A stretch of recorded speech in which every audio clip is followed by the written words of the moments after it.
Vasudevaya.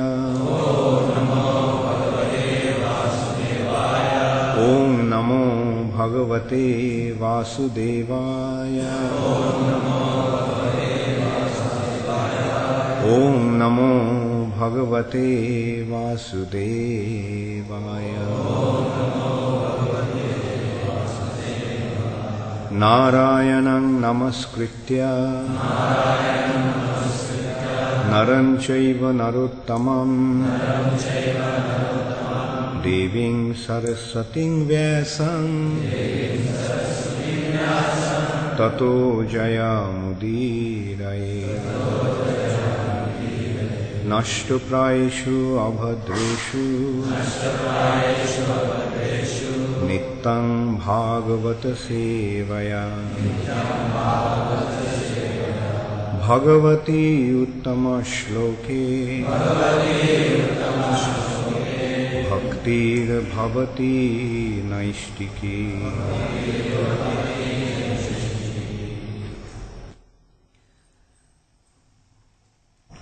Hare Krishna. Today also a different shloka selected by Gauranga Prabhu. And today's verse is from the first canto of Srimad Bhagavatam, 5th chapter, Narada's instruction on Srimad Bhagavatam, text 29. Tasaivam me anuraktasya prashritasya hetaina saha Shraddadhanasya balasya dantasyanucharasya cha tasyaivam menu raktasya prashritasya hitaina saha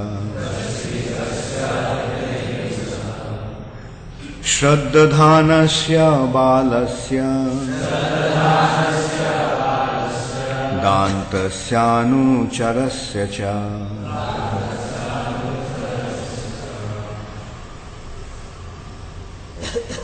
R-A, yeah. Raktasya. Who wrote it? Huh? You wrote it. Then who wrote it? Raktas, anuraktasya. One A extra.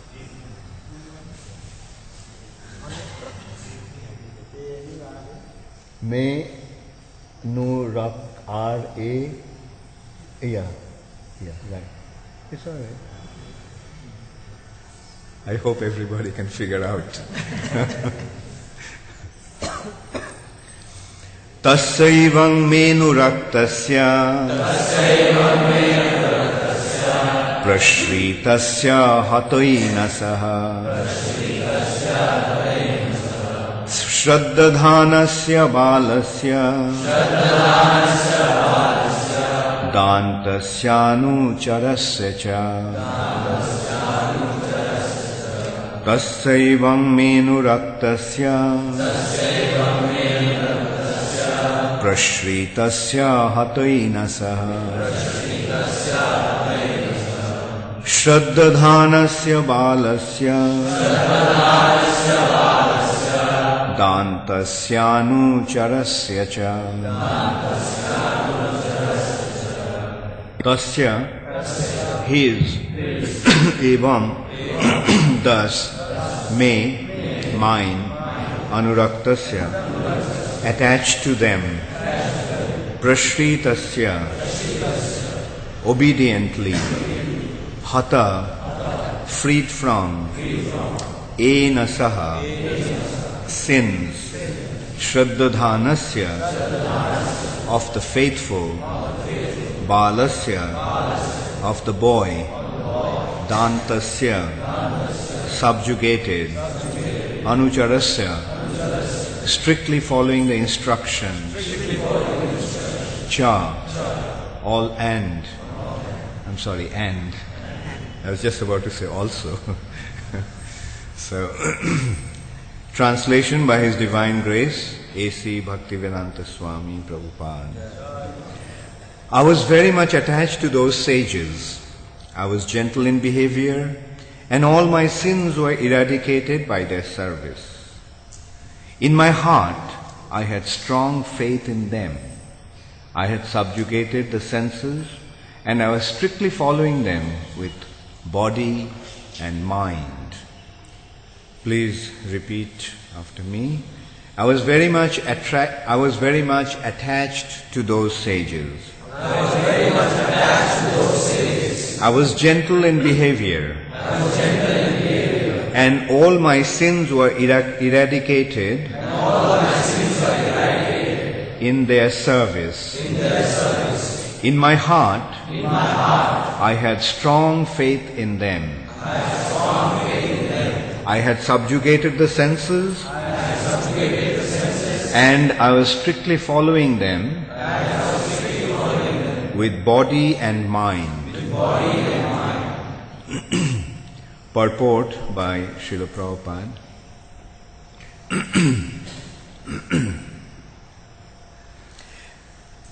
These are the necessary qualifications. No, I was just looking for the tissues actually. It's all right. These are the necessary qualifications of a prospective candidate who can expect to be elevated to the position of a pure, unadulterated devotee. Such a candidate must always seek the association of pure devotees. One should not be misled by a pseudo-devotee. He himself must be plain and gentle to receive the instructions of such a pure devotee. A pure devotee is completely surrendered soul unto the personality of Godhead. He knows the personality of Godhead as the supreme proprietor, and all others are his servitors. And by the association of pure devotees only, one can get rid of all sins accumulated by mundane association. A neophyte devotee must faithfully serve the pure devotee, and he should be very much obedient and strictly follow the instructions. These are the signs of a devotee who is determined to achieve success even in the existing duration of life. Om Ajnanatimirandhasya Jnananjana Shalakaya Chakshurunmilitam Jena Tasmai Shri Gurave Namaha. Shri Chaitanya Manobhishtam Sthapitam Yena Bhutale Swayam Rupa Kadamaiham Dadati Swapadantikam Bandeham Shri Guru Shri Jutapadakamalam Shri Gurun Vaishnavanscha Shri Rupam Sagrajatam Sahagana Raghunathanvitam Tvang Sajivam Sadvaitam Savadhutam Parijana Sahitam Krishna Chaitanya Devam Shri Radha Krishna Padan Sahagana Lalita Shri Vishakhanitanscha. He Krishna Karuna Sindho Deenabandho Jagatpate Gopesha Gopika Kanta Radha Kanta Namastute Tapto Kanchana Gaurangi Radhe Vrindavaneshwari Vrishabhanu Sute Devi Pranamami Haripriye Vancha Kalpatarubhascha Kripa Sindhubhaivacha Patitanam Pavanebhyo Vaishnavebhyo Namo Namaha. Shri Krishna Chaitanya Prabhu Nityananda Shri Advaita Gadadhar Shri Vashadi Gaura Bhakta Vrinda. Hare Krishna Krishna Krishna Hare Hare, Hare Rama Rama Rama Hare Hare. Hare Krishna. Tasyaivam menu raktasya prashritasya hatoina saha shraddadhanasya balasya dantasanucharasya cha. I was very much attached to those sages. I was gentle in behavior, and all my sins were eradicated in their service. In my heart, I had strong faith in them.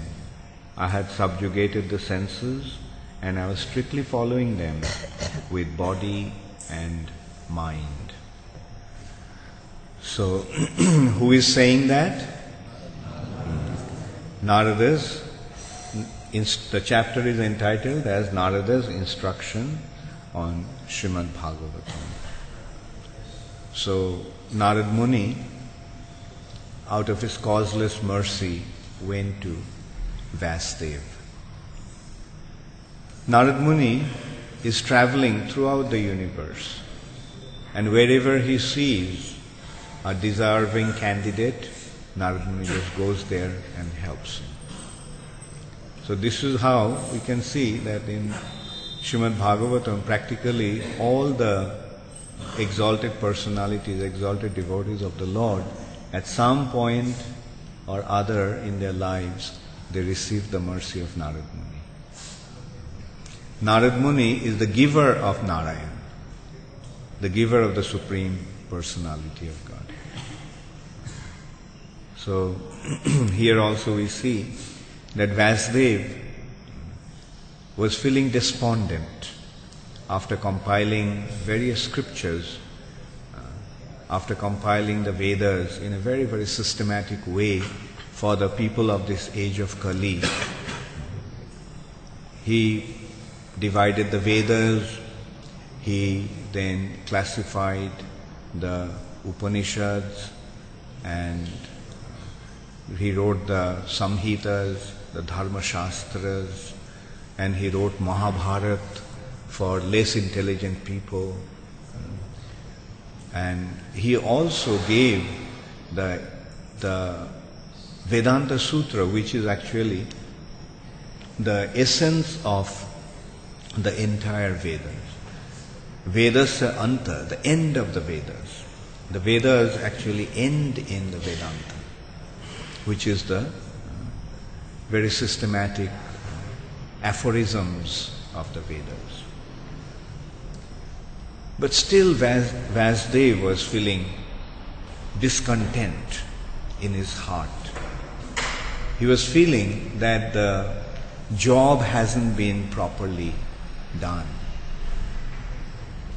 What he wanted to do, he actually wanted to simplify the spiritual knowledge given in the Vedas for the less intelligent, unfortunate, lazy, and constantly afflicted living entities of the age of Kali. That is the condition of the living entities of the age of Kali.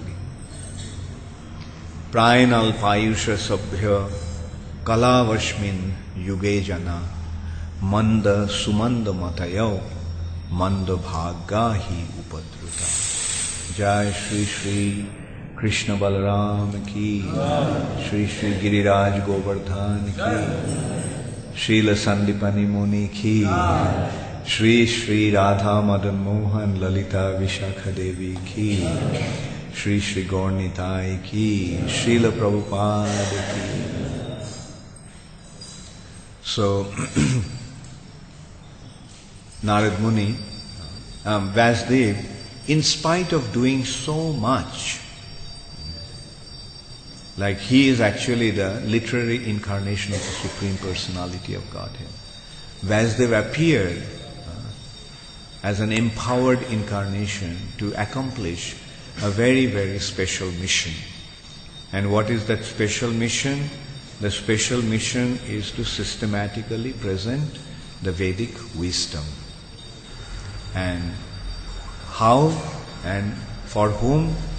The most unqualified people. It's like giving the Vedas to a bunch of illiterates. The condition of the living entities in the age of Kali is even worse than illiterate persons. At least the illiterates are illiterates, but they are not lazy and they are not puffed up. They're illiterate, but they're puffed up. They think they know everything. Manda sumanda matayo. Their mati is manda. The mentality is completely crooked, completely demented. The people's condition of this age of Kali. And on top of that, they're mandabhagya hi upadruta. They're very unfortunate people in this age. They're here just to suffer. And upadruta, they're constantly troubled by different calamities of material nature. So for them, Vasudev was trying to give the most exalted spiritual wisdom. And he tried his best. He did everything according to his understanding. But still he was feeling very discontent in his heart, sitting in Shammaprash on the bank of Saraswati river, Badarikashram. And at that time Narad Muni just appeared to him. And Narad Muni told him, so Vasudev, how are you feeling? How did you find, how does it feel to identify with the gross body and the subtle body? How does it feel to identify with the body and mind? And then he told him, advised him that the way you are feeling is because you haven't glorified the Supreme Personality of Godhead. Why did Narad Muni ask Vasudev, how are you feeling identifying yourself with the body and mind?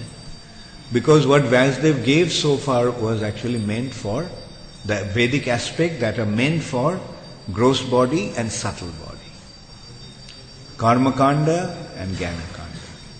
Karmakanda is designed for the gratification of the gross body and Jnanakanda is for the subtle body. But what about the spirit soul? And in this way he pointed out that you totally disregard the spirit soul. Now what does the spirit soul want? Does the spirit soul want dharma, artha, kam, moksha? No. The spirit soul simply wants service to the Supreme Personality of Godhead. The spirit soul simply wants to sing the glory of the Supreme Personality of Godhead, Vasudeva. What about that? So he pointed that out to Vasudev, and in this way he asked him to describe the pure and unalloyed glorification of the Supreme Personality of Godhead in the form of Srimad Bhagavatam, which he received from his father, Lord Brahma. And Lord Brahma received from the Supreme Personality of Godhead directly, which actually was revealed in his heart. Tene Brahmarhida Adi Kavaye Muihanti Jatsuraya. And then Narad Muni started to describe that how he received this knowledge, how he became qualified. He went even before becoming the son of Brahma, in his previous life. In this life he is Narad Muni, the son of Brahma. But in his previous life, Narad Muni started to describe that he was the son of a maidservant. Actually in Vedic culture that is the lowest kind of a birth. To be born out of a Sudra parentage. So Narad Muni was apparently born in a low family. So this also indicates that birth is not important. When it comes to devotional service, then birth is not important. The engagement in devotional service is the most important consideration, and anyone has the right, liberty to become engaged in devotional service. Anybody.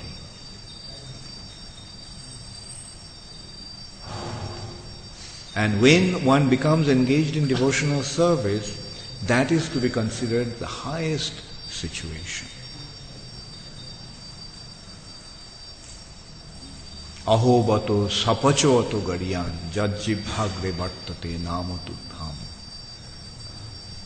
That even a shawpacha means a dog eater, chandala. Actually, even worse than a dog eater is a cow eater. But now we are seeing, actually in the Vedic culture, they didn't mention about the cow eater. That was hopeless situation. But now we can see that even the cow eaters are becoming delivered by Prabhupada's mercy. In the Vedic culture, the dog eaters are considered to be the lowest. And there was no consideration that anybody can ever eat the meat of the cows. But that's how degraded the society has become in the age of Kali. And but when one takes to Krishna consciousness and sings the glory of the Lord, on whose tongue the holy name of the Lord dwells. Jajjibhagre, jivbhagre means at the tip of the tongue. Vartate means is situated. Namatubham, your holy name. Krishna's holy name. So that is the highest situation for a living entity. Why?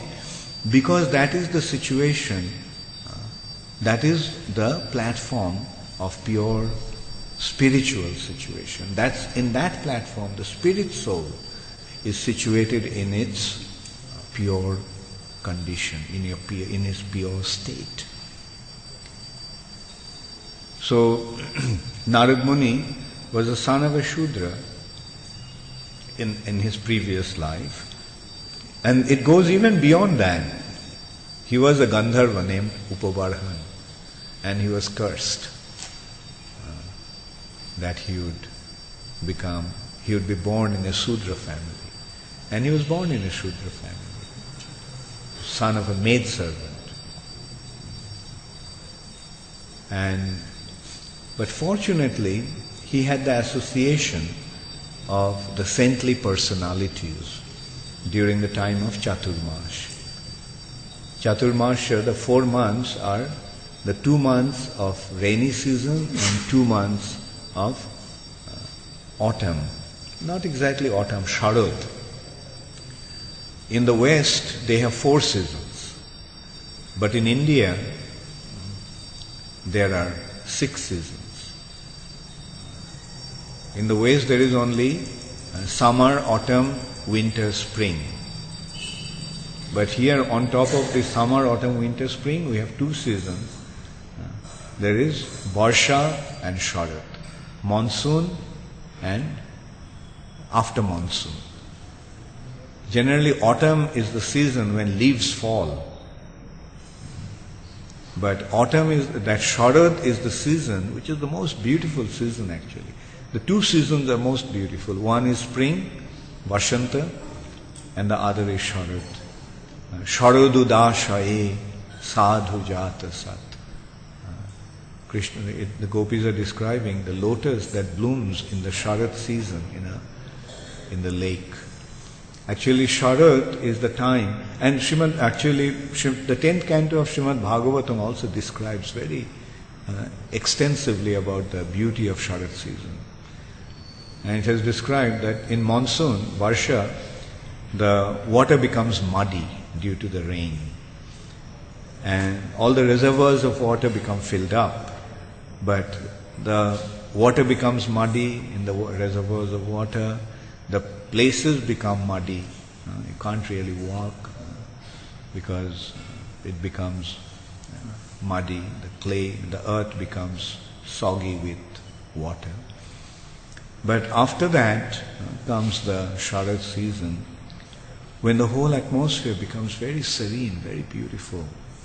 The sky becomes clear, during the monsoon, the sky is always overcast with clouds. But when those clouds have become exhausted after the rain, then the sky becomes clear, blue, and some scattered clouds that looks like cotton wool float in the sky. The rays of the sun becomes golden. The dirt in the water sediments, settles, and the water becomes clear. So that is one of the most beautiful seasons. And in these two seasons, Krishna actually performs his rasa dance. One is Vasanta Ras, and the main rasa dance is actually Sharadiya Ras in the autumn season. And that's why Srimad Bhagavatam describes the effect of monsoon, and then after monsoon is the effect of Sharad season. So the Bhakti Vedantas, the saintly exponents of the Vedantas, were residing. During that time, the saintly people don't travel. During the monsoon and during the Sharad season, they just stay at one place. Now we are actually in the middle of the Chaturmash, and the last month will be Kartik. Like there are 6 seasons: Grishma, Grisha, Varsha, Sharad, Hemanta, Sheet, Vasanta. And then Ashad, Shravan, Shravan and Bhadra are the 2 seasons. The Ashad, it starts, Shravan, Bhadra, and Ashwin and Kartik. These are the last 2 months and Kartik is the last month of the Chaturmash, when everybody wants to go to Vrindavan and perform Chaturmash, or Mayapur, a holy place. And so Narad Muni's mother was serving them, these Bhakti Vedantas. And Narad Muni, as a little boy, he used to hang out with them. And one day, with the permission, Narad Muni took their remnants. And by taking their remnants, he became completely free from all his sinful reactions. And he actually developed a deep attachment to those saintly personalities. And he would just like to be with them and listen to them, discussing about the glory of the Supreme Personality of Godhead. And that's what Narad Muni is describing. That I was very much attached to those sages. And what was Narad Muni's qualification? He was not like other frivolous, naughty boys. He was a very special boy, actually. I was gentle in behavior, and all my sins were eradicated in their service. In my heart, I had strong faith in them. I had subjugated the senses, and I was strictly following them with body and mind. So these are the qualifications these are the prerequisites for spiritual life. If we want to take to spiritual life, we have to become serious. And these are the qualifications. That Narad Muni was gentle in his behavior. He was not frivolous, he was not naughty, he was not fickle.